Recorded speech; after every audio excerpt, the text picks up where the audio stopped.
আমার ওয়াজের বয়স আল্লাহর দয়া এই কম বেশি মালিকের কথা বলার সময়টা 21 বছর। আজ আমার আর শরীর চলে না।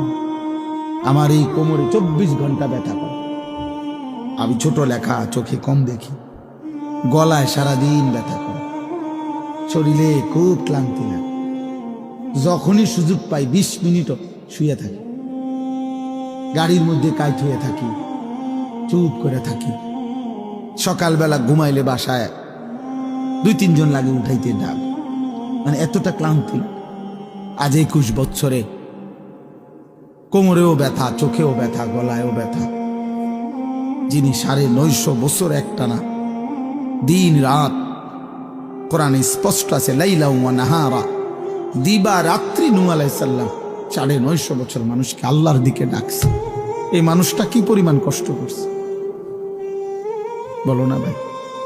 950 বছর বুঝো, আমাকে কয়জনের হায়াত একত্র করলে 950।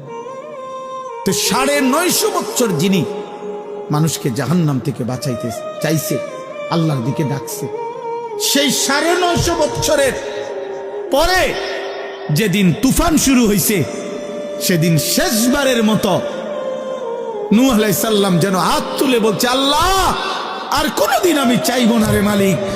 গত আমার ওয়াজের বয়স আল্লাহর দয়া এই কম বেশি